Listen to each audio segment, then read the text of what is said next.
Welcome to the Dork Forest. Jackie and her pals will never bore us. Shameless confessions about our obsession will make us laugh and smile. So let's explore the Dork Forest and dork out for a while. Hey, it's Jackie Cation. Welcome to the Dork Forest. You know the websites, JackieCation.com, DorkForest.com, TheDorkForest.com, FamilyPetAncestry.com. You're probably already there. Let's do the credits. Mike Rickberg composed and sang that song with his wife Sarah that you just heard. He's going to sing his version of the Mexican hat dance at the end of the program. Patrick Brady is going to fix this audio, and Vilmos works on JackieCation.com, the website. There are many ways to support the show. The Amazon link is one. You can use an Amazon link from JackieCation.com or DorkForest.com to go to Amazon. You order like normal, and it supports the show. There is a straight-up donation button, PayPal or Venmo, to this email address that is mine, Jackie@JackieCation.com, where you can just donate to the show if you like the show a lot. I think PayPal has figured out a way to do a monthly. If you want to go monthly, please do. Other ways to support the show if you want to is you can buy merch. There's Dork Forest t-shirts, and all the shirts are union made here in America, so they run a little big. Union Bayside, so if you want to look up their size chart. And then the other merch is my stand-up merch. On JackieCation.com, you can watch me do stand-up, you can look at my schedule, and the stand-up merch, a couple of different t-shirts, couple of different enamel pins, and all my CDs and my DVD. If you want to live stream my DVD, it's over there at comedyfilmnerds.com. They have a live streaming capability, or you can get a hard copy of the DVD on my website. Oh, there are premium episodes at Bandcamp. TheDorkForest.bandcamp.com has probably 10 episodes that were done live. They cost me a couple of bucks to make, so I charge you a couple of bucks. If you've run out of regular episodes, go over to TheDorkForest.bandcamp.com and get some more. Other than that, I say this. Let's get into the show. Hey, it's Jackie Cation. Welcome to the Dork Forest. You're in my living room with Justin Marchert. Is that right? Exactly. Perfect. I did it. That's awesome. So you have an animated show called Fantasy Hospital. I do. And that is exciting and neat.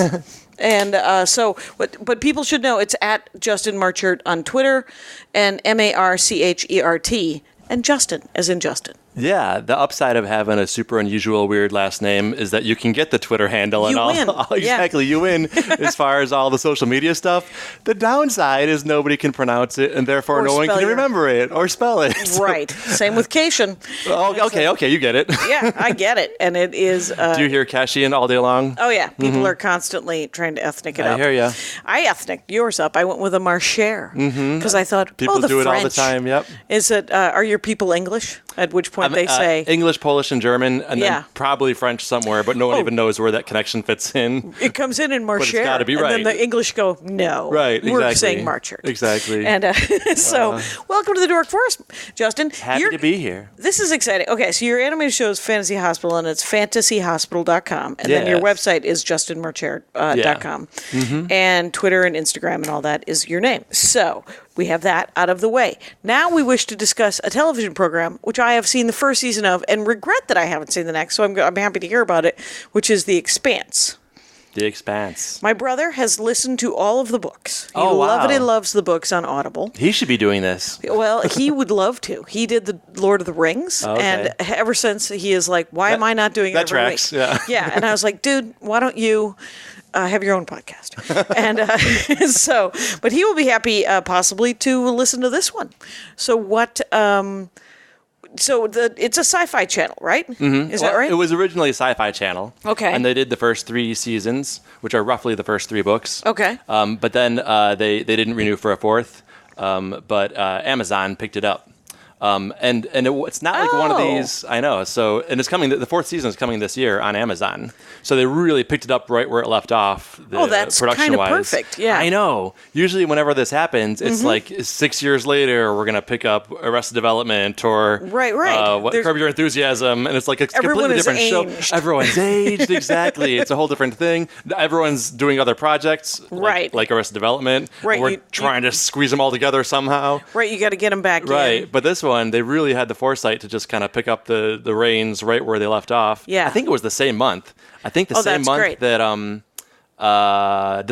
Discovery, Sci-Fi announced they were not going to renew Amazon stepped in. They had a huge, fan backlash and fan. Right. Well, the weird thing is what I've heard is that Netflix is doing this original programming, and they're making the programs, the shows sign these things that say when they cancel them, they can't go to another platform. Oh, really? Yeah. It's that's a the really worst. shitty thing to do. Yeah, why would you? Well, I don't understand that either. You're just like, well, what? So you don't regret giving it up ever? What?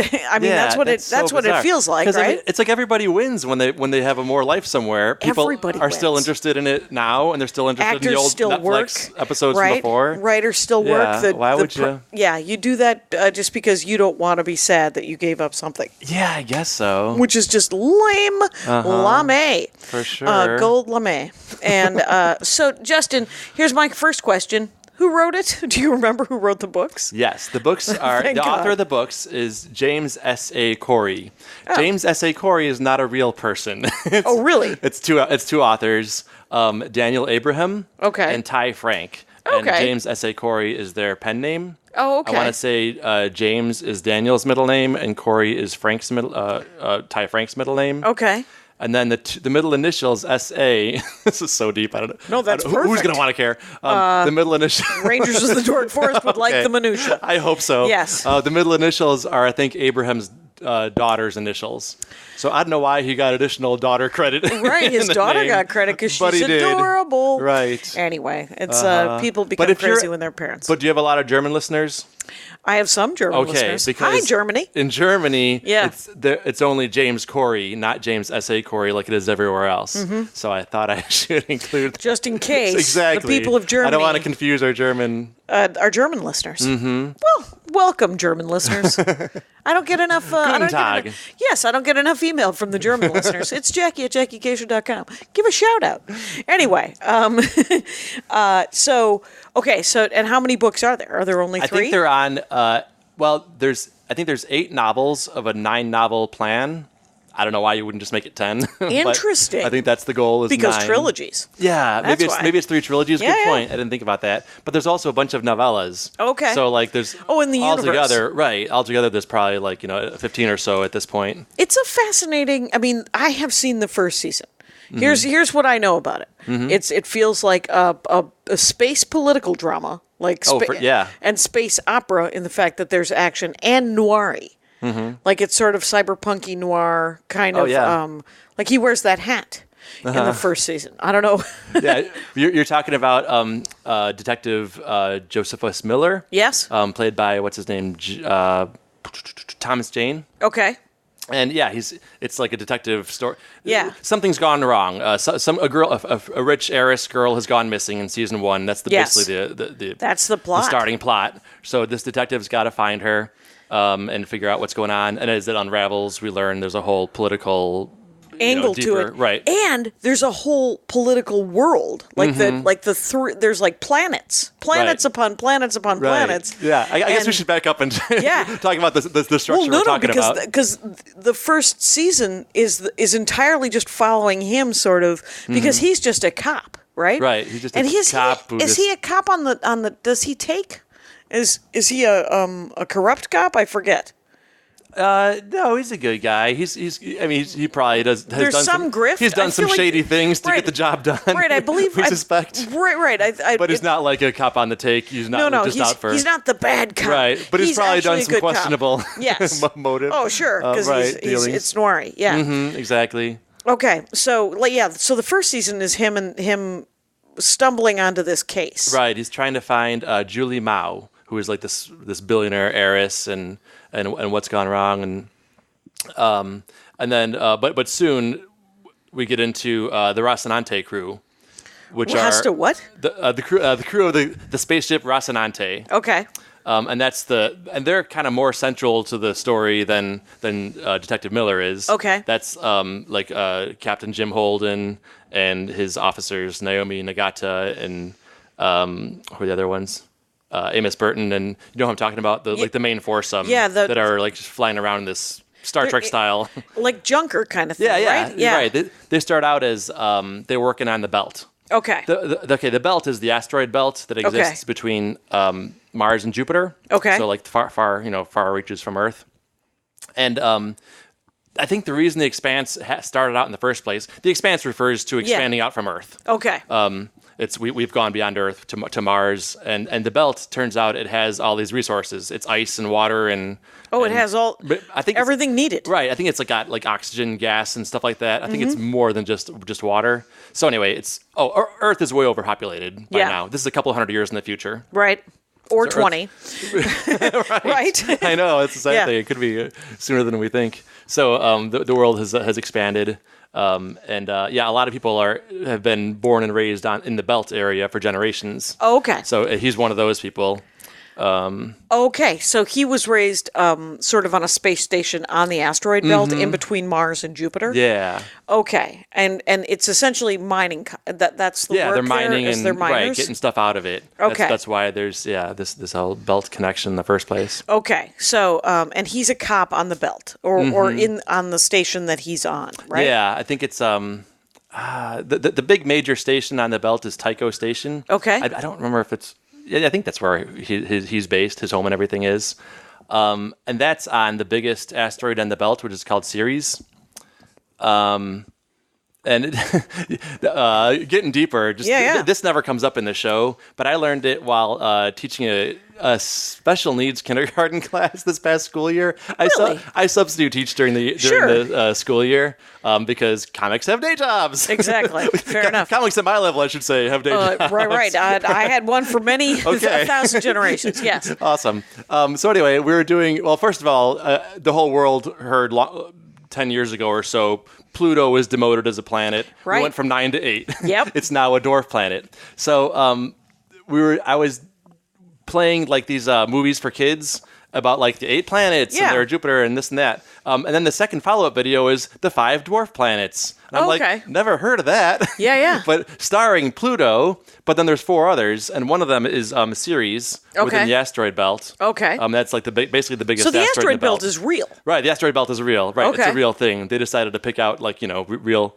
like that's kind of the best part about the Expanse. Yeah. It like really does like what could we do a couple hundred years from now, and what technology do we have, and how far could we make it? Right. I think Star Trek's a lot of fun, but like the science doesn't work. Right. It blows your mind to think that we could get to other stars and other galaxies.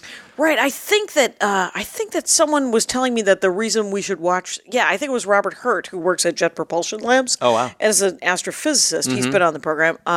He said that one of the greatest things about the Expanse is that the science is as close to right. Right. Exactly. As they can do. They're actually working on the science. So that's fascinating. They clearly started with like what can we do, and then the additional stuff is standing on the shoulders of the scientists. And well, how about another 100 years? What could we do? Yeah. Right. So that's like why it's so much more like intriguing than cool. Star Wars, which is great. I love Star Wars to death and Marvel movies. But like the Expanse has me up at night thinking like, oh, how far are we from this drive and that world and right? How is the world once we get off this planet? Is it a good world? Well, that's the crazy thing. Okay, so we talked about the asteroid belt. That's where a lot of people go to.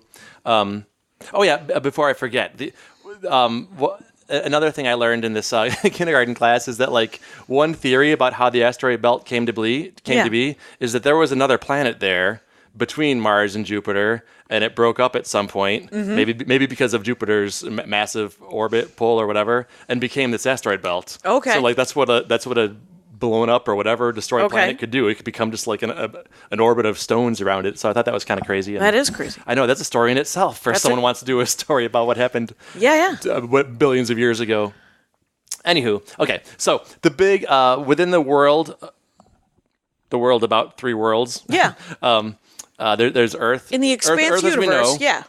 Earth as we know it it's Earth as we know it, except probably like quadruple the population, or probably 10 times the population. Okay. So Earth's biggest problem is it's overpopulated.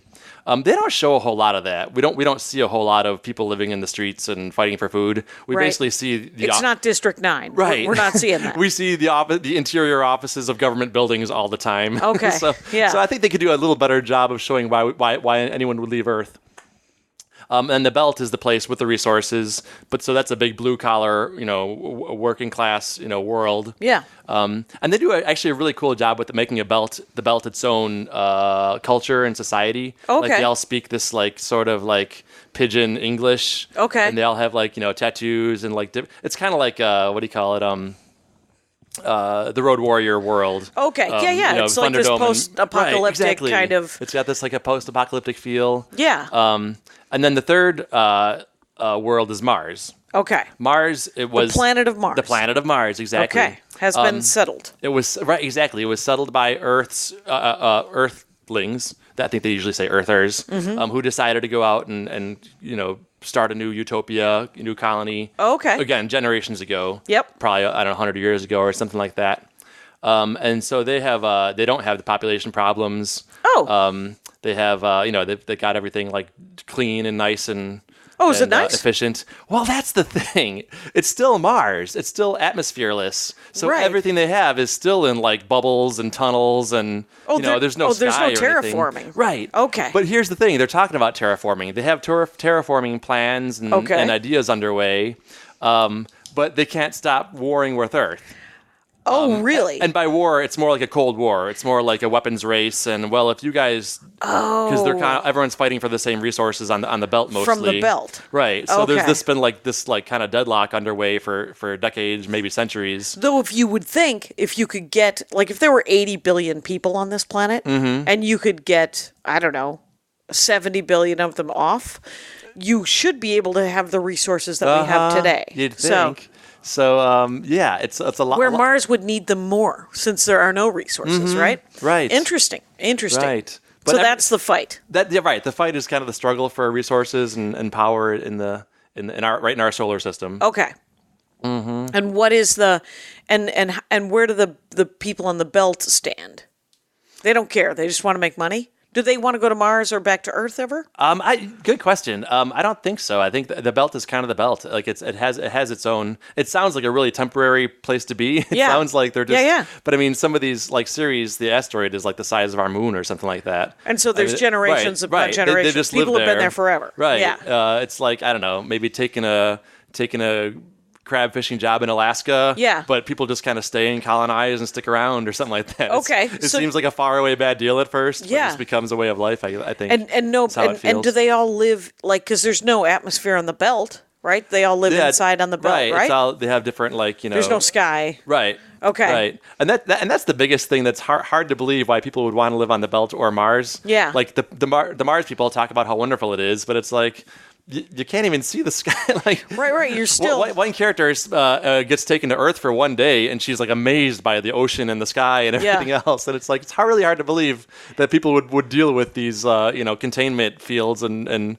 right for generations. Right, and I'm sure. But at a certain point, I think I know that there are people who are raised in science fiction that I've read that are raised on space stations and stuff like that. And when they go down to planets, they freak out a little bit. Yeah. Like it's just the only life you know. Right, yeah. They're just like, it's too big. I can't parse. It's like the movie Room a few years back when the kid was born in a room. Do you remember this? Oh, yeah. I never saw it, but I saw, Right. So she was kidnapped and the child is born in this little kind of a shed, a garden shed that they're kept in his whole life. He's like 5. Yeah. And that's all he ever knows. Right. So finally, spoiler alert, they escape. And he does not get it. He does not get that you can travel more than 8 feet. Right. at a time. Right. So, and is he 8 at the end of the movie? Is he 5 at the end of the movie? I think he's, something like that. So hopefully can relearn that there is air and space. Right. Yeah. So So what makes the show? I mean, what I liked about the show was sort of it wasn't the world so much as the drama, as the story. Yeah, that's big. It was a little confusing because there seemed to be sort of rebels. There was some sort of rebellion. Like I feel like the billionaire kid ran away and joined the rebellion. Yeah, I think it's called the OPA, the Outer Planet Alliance, is like the Belters. You asked earlier if how the Belters feel, and you're right. There was rebellions among them and stuff like that. Okay. And they trying to get recognition and not just be like the And the they're just grocery factory market for work. Earth and Mars. They want to be their own people too. So yeah, that is part of it. Yeah. So yeah, this all comes clashing together. And yeah, one really cool thing about it is like you said, if they could just get along and like, you know, you take some of these resources and you take some of those, and we could all get along fine and not waste so much money on an arms race. Yeah. And then the parallel to today, gee, you think? Right. It's the same problem. The history of humanity for the past, 10,000 years has been like, why don't we just skip the arms races? Yeah, Whether it's nuclear or catapults. Or sticks. Right. Yeah. Why can't we just sign peace treaties and get along? Right. So it's kind of fascinating that, like, according to these authors, you know, it's a couple hundred years from now, nothing's changed. Right. People are still the same. So that's interesting. I had a history teacher who said, history never repeats itself. Human nature always does. Oh, hilarious. So, yeah. right. And the powers that be on the planet Earth, there's some older woman. Yes. I haven't seen this show in like 2 years. Christian Avasarala. Okay. And that's the name of the actress? No, okay. that's her the name of her name. character. Okay. Right. She's like a UN. They're kind of not specific about her exact position, but she's a big UN. She's like a giant politician. Yeah, I think basically and I'm sure this gets delved into the books that they don't have time for in the TV show. The UN is kind of the world government, Earth's government.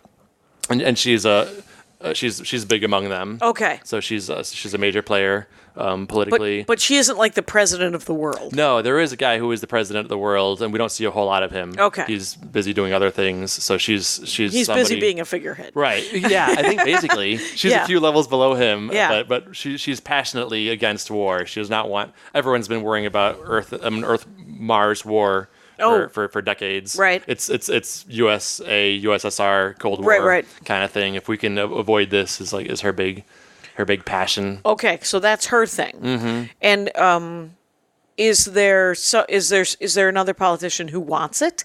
Eventually, I don't even know if he was in season 1, but we there's somebody else in the UN ranks, right? Who is for it and right. Kind of sees it as an inevitability, I think. And, okay. And we better strike first, or they're gonna kind of stuff. Right. So the kid runs away on purpose. This is what I remember, right? Which kid? I remember the heiress. Mm-hmm. Yeah, the detective is in the heiress's apartment on the belt. Okay. And he's like drinking her sparkling water or something. Like she has rich people food. Okay. And he's like, "Oh, I'm gonna have this snack." Okay. She's not using it. and so, to my knowledge, she joined the OPA, right? I think so. And then, it's been a few years since I've seen since you've seen 2. that season. Yeah. So there are now 3 seasons of this show. And so the first season is that's the mystery, right? Is what happened to this kid. It gets started then. Right. And then the second and third season, is it more about the war? Yeah, we're trying to avoid war, and the war basically starts because there's battles are underway, right? And people have war games and military exercises have gone out of control and stuff like that. Mm-hmm. But then the biggest thing is there's a foreign thing introduced. By foreign, I mean like extra. It's from somewhere else beyond our worlds. Aliens, finally. Yeah, exactly. Okay. I don't know about aliens, but like some sort of initially a substance sort of thing. Okay. Has been introduced. Somebody found it. I forget the origin. Maybe I forget if it was on a comet or some deep space exploring thing found it. But it's super. It's a weapon. Okay. It can be weaponized, and it's kind of like semi-organic. Oh, like you can turn. I hate to spoil for anybody, so skip ahead 30 seconds if you don't want to hear it. But this stuff has been found that can basically weaponizes humans and like kind of turns humans into superhuman attack machines and stuff like that. Oh, hilarious! So it's like a super serum, kind of thing. Yeah. Okay. Or is it a symbiote? Kind of both. I think there's a couple of versions of it. Interesting. I may be forgetting some details of it, so I apologize, fans. But anyway, the main thing is that there's something from somewhere else, right? And it's blue and it's glowy, and it can turn people into weapons and stuff like that. Okay, and then so what's the best thing? I mean, Is the best thing about the show the storytelling, or is it the science, or is it what is it? It's got to be storytelling. 'Cause Okay. that's the best thing about any good show, right? Right, right. Game of Thrones, it's not about the dragons. It's about the intrigue. That's why I never Is it watched dragons it, for you? Oh, because okay. I wanted it to be more about dragons. Oh, okay. I was like, don't hide your soap opera behind those dragons. I that's want funny. more about those dragons. Well, it does get much more dragony by the end of it. They're Yes, kind of running the show. if there's by the that, end. right? Yeah. If that's what I'm looking for, and so in the But yeah, the storytelling is wonderful, and Right. of course the world.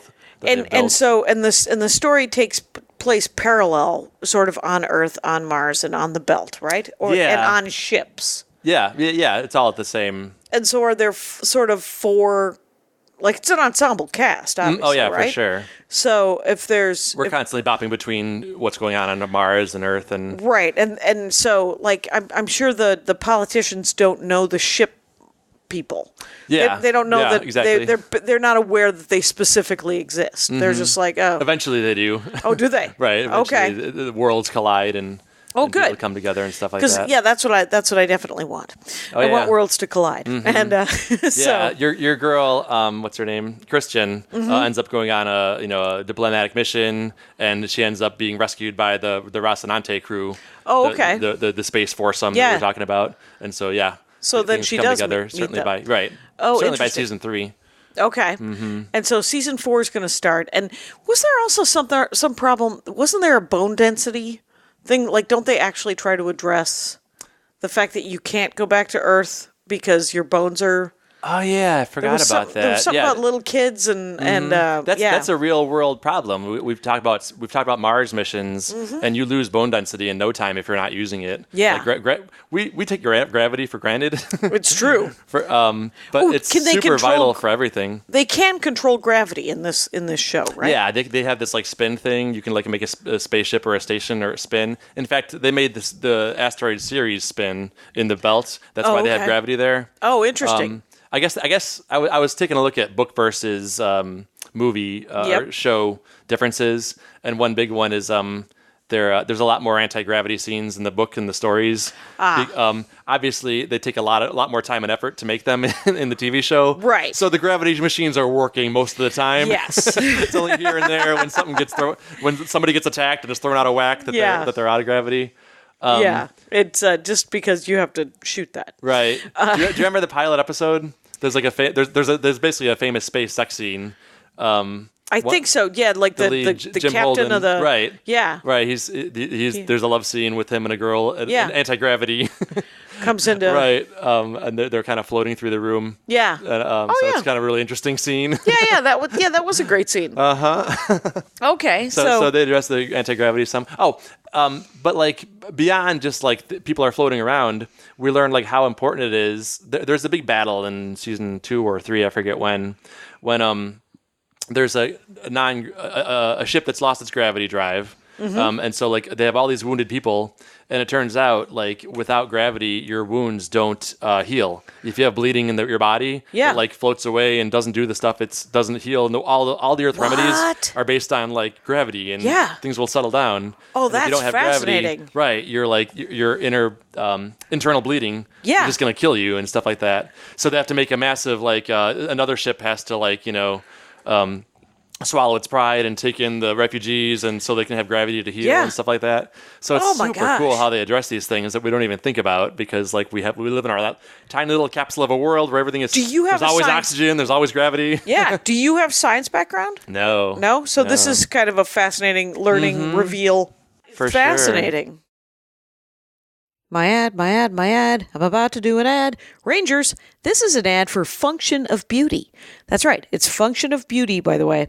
FUNCTION. functionofbeauty.com/dork to get 20% off your custom formula. It's shampoo and conditioner. Yes, you get to pick exactly what they make, and it's amazing.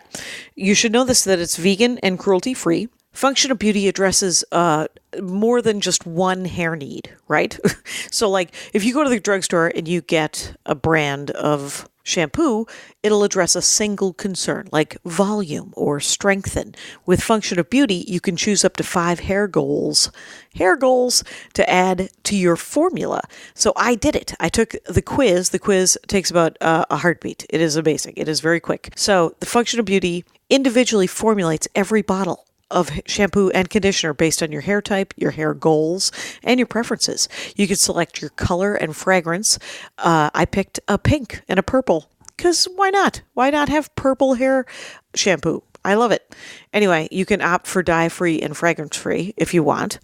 The products are personalized, so your name is even printed on the bottle. I called mine. Anyway, Function of Beauty doesn't use sulfates, parabens, something that sounds ominous, a phthalate, PHTHALATES, mineral oils, or any other harmful ingredients. Here's what I did. You take the quiz. I picked deep conditioning because my hair is very thick. Color protection because I have a hairdresser who makes my hair all kinds of colors. I did straightening because my hair can get kind of wavy, and anti-aging because I am aging. Who is not? So that's what I did. I used it for the first time today, and it's nice and shiny, and my hair is soft, so it worked. That's what I'm telling you. So if you go to functionofbeauty.com/dork, you get 20% off your custom formula. Let's get back into the show. So do you want to talk more about The Expanse, or would you like to go to other science fiction? We can hit a little more Expanse. Please. Yeah. Just a little bit more about the authors. Yeah. Daniel Abraham was a collaborator with George R.R. Martin, who wrote Game of Thrones. Yep. So that's why they have a lot in common. In fact, the other author, Ty Frank, was Martin's personal assistant. Mm-hmm. So I suspect that's how they met and came together. Totally how they met. Right. Yeah. So that's why The Expanse has a real Game of Thrones influence. And connection and stuff like that. If you have is there a lot of Both. incest?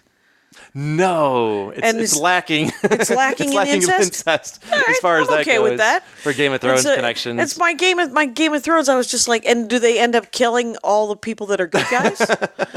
I don't know yet. We haven't seen how it ends. No, if you're 4 seasons into it and the guy with the hat is and the politician lady are still alive, they would be dead in Game of Thrones by page 80. I'll give you a half spoiler. Okay. One of those two isn't alive by the end of it. Oh, fair enough. So you'll have to see. Right, because I tried to read Game of Thrones, and then I tried to listen to it on Audible, and then I tried to watch the TV show, and then I went back and I was like, well, maybe I'll try the book again, and I could not do it, and it was because I could tell because of the way George R.R. Martin writes that he was going to kill everybody decent. Oh, okay. Because I think he finds it more interesting. I think he finds villainy more interesting than decency. Yeah. And so the villains win, the good guys die, and then you have to settle for the best of the villains. Yeah. And you're like, I see what you're doing. I don't say that it's not it's a way to write, but it's not for me. Yeah. But other people freaking on board, and probably more like real life than not, because Martin Luther King dead, right? Barack Obama, decent guy, not as good a guy as Martin Luther King. So so it's whatever. This always comes into play with stories and movies. It's as like an analogy. Are we supposed to just mimic what we have, or can we show the ideal version, what we want it to be? And it's like sometimes, a lot of times the two are well, that would never happen. Well, wouldn't it be nice if it did? And right, you're going to be surprised by the word fiction, because I saw something the other day on Twitter where somebody said that they were watching Captain Marvel and they kept going, "Oh, come on." And I was like, wait a minute. You're going to be really disappointed. Right. You start watching Batman. It's not a documentary, right? You're here for the crazy Captain Marvel. You're here for the flying and the shooting fire out of your hands. So that's why you've come. That's why you've shown up. Can I just say, we did a show together a few months back. Yeah. And David Huntsberger's Junk Show. Oh, yeah. And you were in a Captain Marvel jacket. Oh, yeah. And I was like, I get her. Yeah. She's on board. These are my Captain Marvel pants. Oh, are they? Okay. I have the whole tracksuit like a weirdo. Oh, wow. Awesome. Sure, I'll wear them. I don't have a problem. And so what else about The Expanse? Oh, I think we just about covered most of the Expanse stuff. Oh, that's awesome. Just Yeah, it's big thing. If you take away one thing from this, listeners, it's so cool because it kind of bridges. It's the missing link. It sort of bridges the gap between like what where we are now and what Star Trek is, and what could we that's fun, but it's almost magical.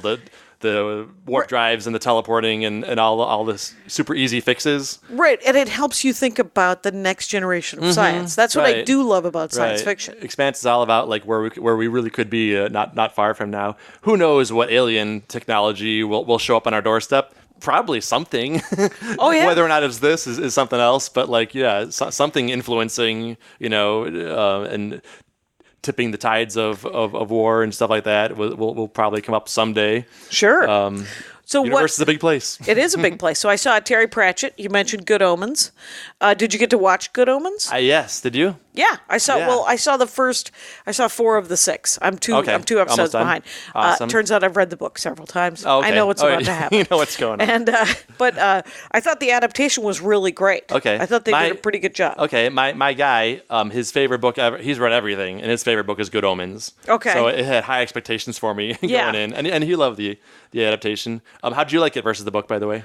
Oh, I thought that they did a pretty good job with the adaptation. I try to suspend my disbelief, or I try to be a little more open. I'm like, okay, this is an adaptation. This is sure. There's no way, like Ready Player One. I like the book better. Good Omens. I think they did about as good a job as you could. Quite honestly, it was Neil Gaiman who did the adaptation, right? He wrote the miniseries. And it was British, so it has that sort of hilarious BBC Doctor Who vibe, right? Where you're like, some of the graphics and CGI is amazing, and then some of it is. You're on a backlot. Okay, but it doesn't matter. And all British actors on their British television are actors, like theater actors, and that's why they're 100 years old. And I don't mind how old they are. It's pretty great. So, did you like it? Yeah, I liked it very much. We should say that the book was by it was co-authored. It was Terry Pratchett and Neil Gaiman. Terry Pratchett is literally my favorite author. Oh, is he? He is for sure. That's fascinating. He bumped Kurt Vonnegut for that. About cool. 10 years ago. My guy got me on the Terry Pratchett, the Discworld series, and I just never got off it. I'm still working on it. Right, yeah. 80% of the way through. But the Terry Pratchett's thing is fantasy, but with total like it's all metaphor, right? And social context, and it's all wordplay and plenty of that. A lot of puns and a lot of that. It took me funny. It took me 6 books to really like him. Oh, okay. But I wanted to like him. Okay. And I'm not reading them in order. I'm just doing Discworld. It was just Discworld. Right. Well, Discworld is like 90% of his.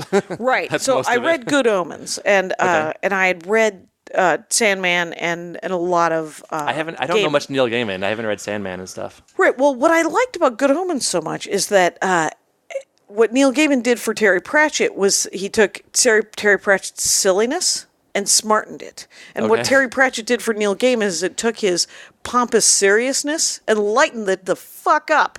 And the two of them were such a great collaboration. Yeah. I suspect Terry Pratchett wrote what's his name? The angel. The good angel? The angel, not the devil? I forget his name. Yeah. Right. And then Neil Gaiman basically wrote Crowley. I forget the other one's name. You're right. He went from Crawley to Crowley. That's insane. Okay. And then obviously they or whatever his collaborate name and is. work on each other's stuff. And but yeah, it definitely feels like one's the happy side of life, one's the downer side of life. Right there. But Crawley, the fact of Crawley yelling at his plants, that feels like a Neil Gaiman thing that has been made funny by Terry Pratchett. Okay. I don't know either of them. I've never met either of them. I don't know. And I've only read, like I said, probably 9 or I think I've read 14 Discworld Okay, books. That's pretty good. Don't you feel like most people you meet have never heard of it and don't know what you're talking about? Right. I'm constantly explaining what he is to everybody. Right. I don't get why he's not more popular here. I don't know. And when he passed away, I was so just like, good. it was so great that he had this giant giant catalog of work that we can go back and read so for years. Which ones? Is there any Method to Your Madness of the Discworld books? Nope. Like, did you read like the Witches used. series or used? Yeah, Whatever, it was the whatever Iliad available. bookstore.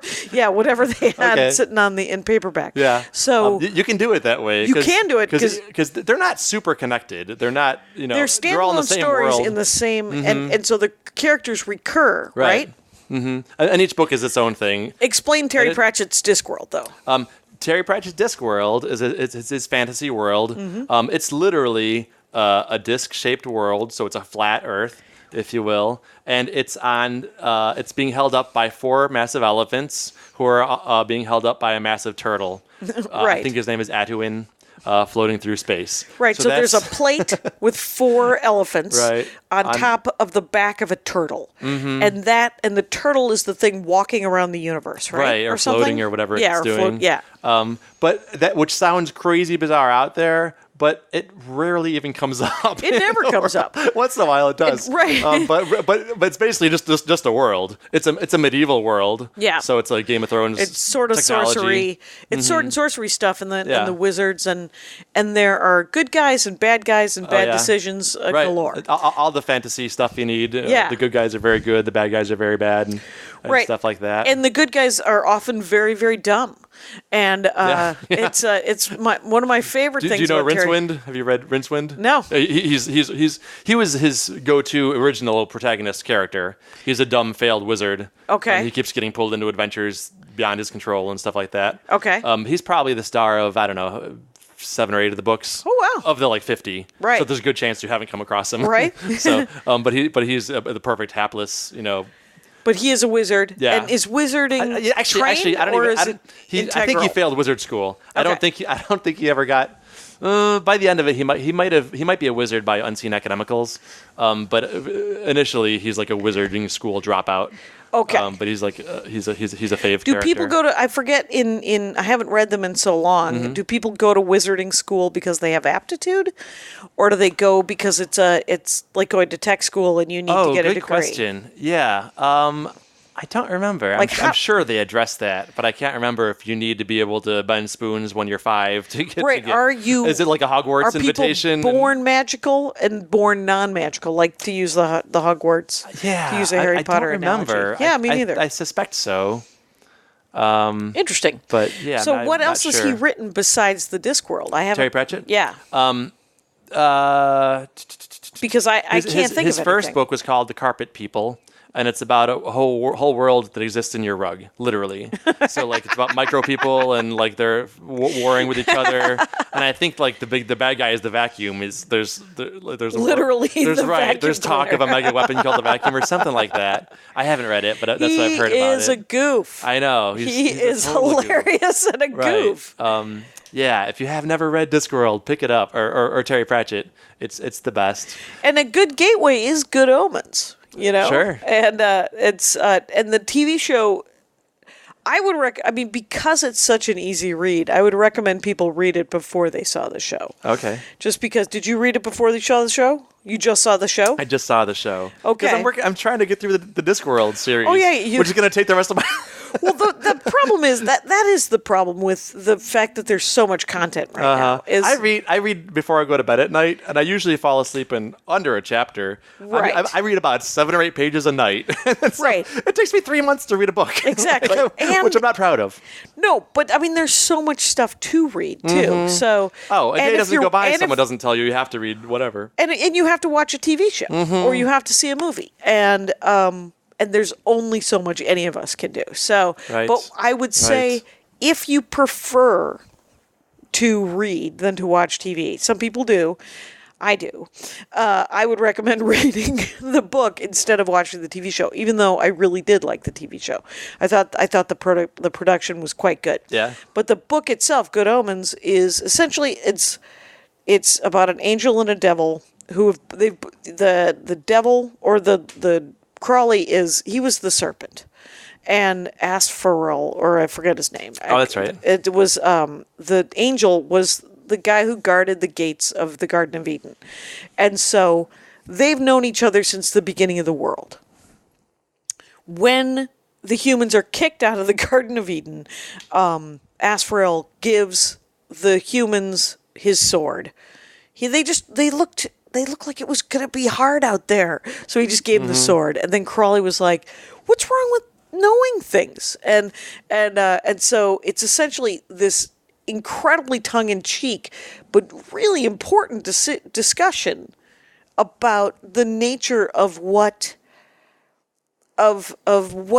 is evil and what is good. Like thousands of years later, 6,000 years later, 3,000 years later, whatever the I forget. Yeah, I think it's like 6. I think it's 6. The Crawley and the Angel realize they have more in common with each other than they do with heaven and hell, respectively, which have both gone corporate. And so they decide that they don't want the apocalypse to happen and the end times, though they're both, so they try to thwart it, but they're so bad at what they do, which feels a Terry Pratchett kind of thing. And though I will say Sandman, which is the Neil Gaiman, it's essentially about...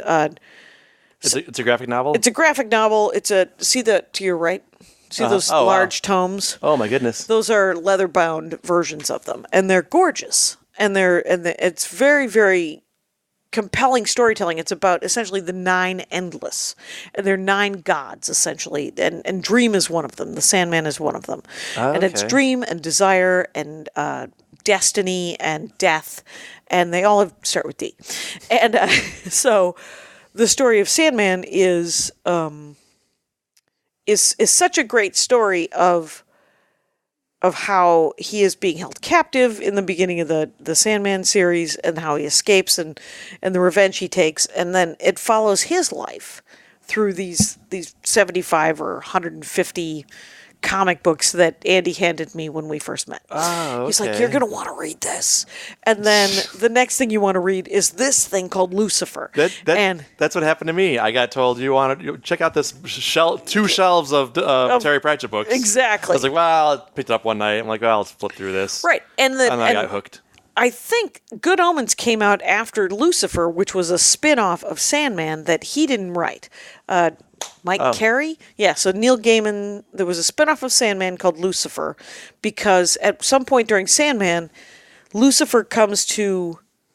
And that's a TV show as well. I was going to say, is that the same thing? It is, though I understand it is not very well done. It's okay, but it's much, much different. Okay. And the deal is that Lucifer decides that he doesn't want to run hell anymore, so he gives the keys to Hades to Dream, to the Sandman. Oh. And he's like, I don't want this key. Why now? And then so gods come and try to get the key from him, and he's like, no, I'm just holding it for Lucifer. Just go away.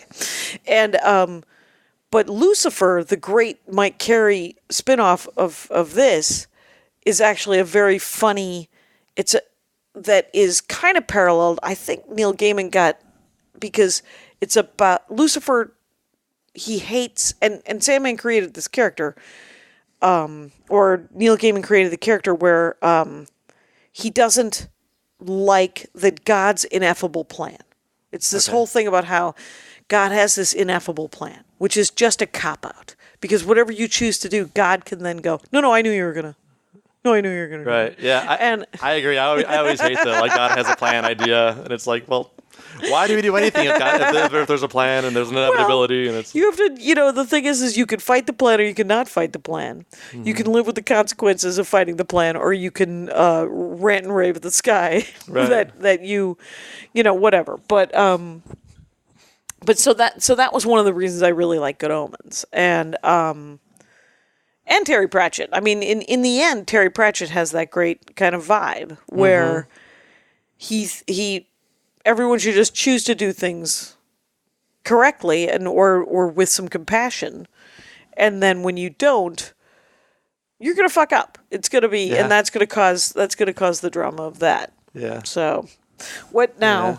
I have, of course, weeded off and co-opted your dorkdom. No, I love it. And these are all favorite topics. So, still on Terry Pratchett, I would just say one last thing for listeners. If it sounds overwhelming to get into this 40 or 50 book saga, there's a lot of recurring characters have their own like lines within it, so you can start reading the Witches or the Wizards or the Watch. My favorite one is the Watch. They're like the police force of Discworld, and some are good, some are bad. They're always funny and stuff like that.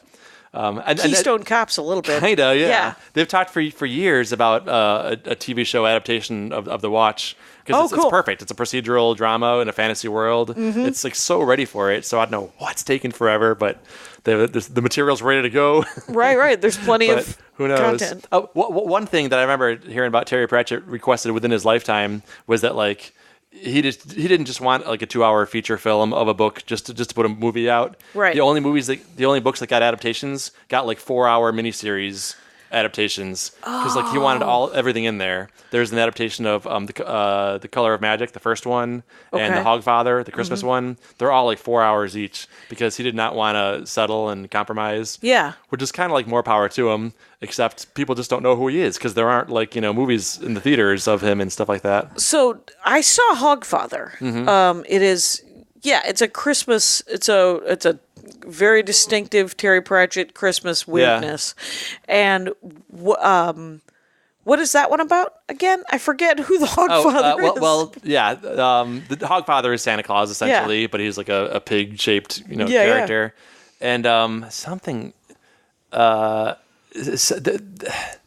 this overarching sort of like presence. I think Hogfather involves they're sort of like the accountants. They make sure everything goes not right or wrong, but like correctly in the universe. And they decided, I think, I haven't seen it in a while or read it in a while. Yeah. They decided that we've had enough with Christmas or something like that. Or these beings like Santa are like magical and not really of the world. So we're going to do away with them. So someone gets sent to do away with their Santa character. Yeah. But like Death steps it. Death is a recurring character. Oh, right. Literally the Grim Reaper. Yes. And he has to take on Scythe and everything. Right, Scythe and everything. And when Santa disappears, he has to take over. It's very much like the plot of The Nightmare Before Christmas. Okay. I looked it up and it came out a couple of years later, so I kind of feel like it was influenced. Sure, if that's a polite way to put it. Yeah. And because I think that Terry Pratchett has been hacked pretty bad because people don't know who he is. And so like we hear about him. Or he's sort of under the radar. Yeah. And once you introduce him, you're like, well, I'm just going to write a script that's kind of based on that. My show, Fantasy Hospital, is totally influenced by. Is it? A fantasy world. It's a hospital, kind of a hospital procedural in a fantasy world. So Sword it totally and Sorcery has like fantasy world. Yeah. Okay, so Yeah. how many episodes are at fantasyhospital.com? 10. There are 10 episodes. 10 short, like for 5-minute, They're 5-minute cartoons. web series size. Right. But the point is, I'm not just plugging my stuff. It's but totally you should, Terry Pratchett because, influenced. By the way, let's just tell him. By the way, it's Justin Marchert. Yeah. Oh yeah, Justin Marchert. Yep. It's like when you've heard the Beatles and your stuff is, when you hear the best, when you love the best, Yeah. it's gonna come through and everything to not to be trite, but everything derives from something else. Yeah, You have right. to be influenced from Shakespeare to the Right, Bible. exactly. It doesn't. What am I? You're like, oh, the Bible, you're such a hack. Or Shakespeare, you're such a hack. You're like, you're not a hack. Right. You're a human. You're alive. Yes. And as long There as you you go. don't, take, Right. if it's not verbatim and it's not egregious. Right. I'm constantly wondering, like, can I have Death as a character? Death was whatever, an entity before Terry Pratchett ever lived. Sure. But he uses him so strongly and so well that I feel like these days to use him, it really looks like you're kind of taking his thing you already did. So Well, when I don't we're know. done, I'll show you the way that Gaiman used Death. Oh, okay. Because Death, she's essentially a goth character. Oh, okay. And she's mellow. Mm-hmm. She's super. So there have been so many different adaptations of Death that your adaptation could be. It can be. There's always the your own spin on Right. it. There's the exhausted Death. There's the Death that doesn't want to. Death takes a Right. holiday. Yep. 1,000 movies and 1,000 different ways of dealing with it. And yeah, Death isn't going away. It'd be like saying, I don't want to use taxes. Death is a character in Good Omens, for that matter. Exactly, right? He's one of the 4 Horsemen of the Apocalypse. who now ride motorcycles because it's 2019. Right. Death and war is fascinating in that. And then the one that they changed Famine. was Pestilence became pollution. right? Right. I think in the book, and this was told to me, that Pestilence says something like, "Yeah, I haven't been important ever since penicillin showed up, so now I'm focusing on pollution," or something like that. Yeah. It's the famine character was my favorite in the book. Oh yeah, because he shows up. He has two things going. He started the fast. He's got a diet plan where he makes people starve to death, and then he has a new fast food restaurant where there's no nutritional value, and it's called Chow, and I believe they showed that in the TV show. Okay. But Famine was pretty great. So the Hogfather, what was the other specials that he did? The 4-hour specials? Do you remember? The Color of Magic. I think it was the first 2 books. Color all with in a one. U? Yeah, British spelling. Color of Magic. What was that? Well, it was they're Rincewind stories. Rincewind is his original character, and then the sequel was The Light Fantastic. Oh, that's and I think they're combined into one 2-part or multi-part story. Are they on Netflix? I don't know where you find it. Look around. I suspect they're on Amazon or somewhere. Because Hogfather, I think, was on Netflix for a while, and so maybe it's on there. And then I think the newest one is called Going Postal, which is like about the Discworld's version of the post office. I just read the book recently, and it's really good. That's hilarious. In fact, that's a new line of. Not even new. It's probably 20 years old, but that's probably the most recent line of Terry Pratchett Discworld characters. This character named Moist von Lipwig, and he's like he represents like technology and the Industrial Revolution and the Discworld, like moving into like postal service and movies and trains and industrial kind of stuff. Right. When magic meets technology, kind of thing. Okay, fair enough. It's not just going to be owls like Harry Potter. Exactly. So that's great. Which one are you reading now? I saw that you're reading Thud. What's I'm reading Thud? a book called Thud. It's about it's the Watch again, which are the policemen of Discworld. Okay. And this is kind of there's a bunch of different beings that live together. Yeah. The main city in Discworld is Ankh-Morpork. It's basically London, but they have like trolls and dwarves and humans all live together, kind of like Harry Potter world. Right. But the dwarves and the trolls don't get along. They have like a centuries-old history of animosity, and it's kind of coming to a head in this one. I think is what they're getting at. Okay, because this is part of a series, or is it a one-off It's part of procedural? Discworld. Well, it's part of the Watch series within Discworld. So it's probably but it's standalone by yourself. Oh yeah, they're all standalone. But Okay. but you'll know the characters from previous books. Okay. So like, the members of the Watch I already know from different books and stuff like that. That's awesome. Mm-hmm. It looks good. Have you ever read Jasper Ford? They're like Jane they Eyre. have like fairy tale stories and names and stuff like that. Yeah. No, my guy has. He has a whole bookshelf of them. Right, because they're very good too. Okay, I think you'll like. I think I was told if you like Terry Pratchett, you'll probably like Jasper. I've heard that before. Ford. He's got 2 F's, which he gets to keep because he's Welsh. All right. And it's not hipster extra F. It's Welsh extra F. Okay. So good for him. Fair enough. Yeah, I've got a couple of his books over there. Okay. So, but yes, I've heard good things on him. yeah, that's great. So let's see what the Fantasy Hospital is. It here's what I want to know now, because we're in like the last 5 minutes. Is so if people go to Justin Marchert. Yeah, Marchert. That's my everything site that takes you to my animation, comedy, acting, all of reels of everything, right? Okay, and then it'll have links to like Instagram and That'll take you Twitter. to Fantasy Hospital too, if you want. Oh, good. There you go. And if you start at fantasyhospital.com, you That'll can just also take go you back to yeah. Justin. Oh, you should be Marchert? able to, Hopefully. shouldn't you? Yeah. That should go I may both have ways. to double check that. And Now that you mention it. but I like the idea that so are the doctors human or are the doctors everything? They're mostly from this other world. Okay. This fantasy world. But the High Wizard, voiced by Will Wheaton, nice. declares that for political purposes he needs more votes. So the humans in this world are sub.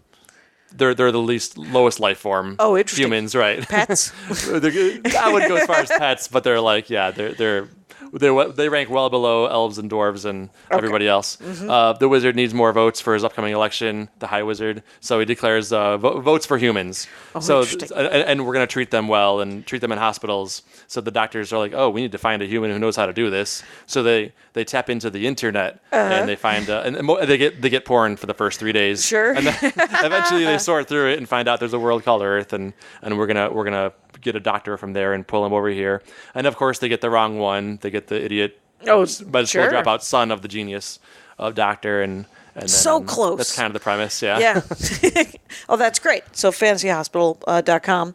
And there's 10 episodes, and they're 5-minute episodes. Yeah, and, something like that. So easy enough for people to get into. Right, exactly. Yeah. And it's fantasy comedy, so if you like this kind of stuff. This will go up July 9th. You got any shows you want to plug for the American public? I have a couple of July shows. Or the German public? My website and Instagram and all that. I post calendars of things. Sure. Yeah.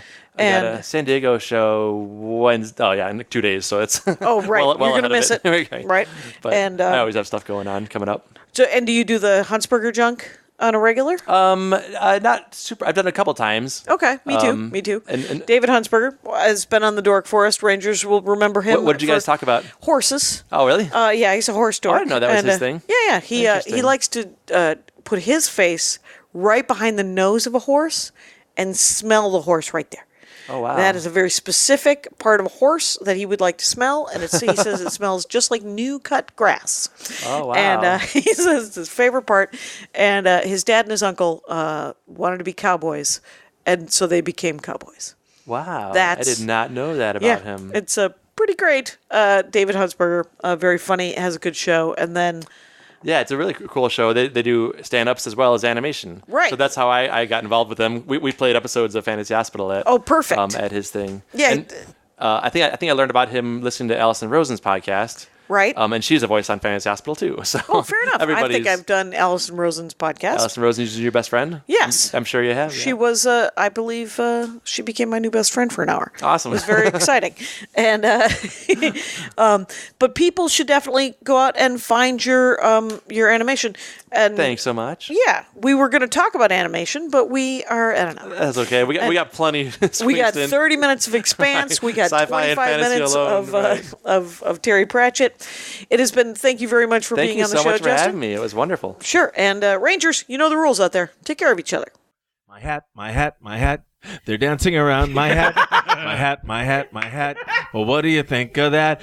If it looks like a Mexican hat dance and it sounds like a Mexican hat dance, it's most likely a Mexican hat dance. So take off your hat and let's dance. Yay! Oh my God. Why don't we just call that as the end of the show?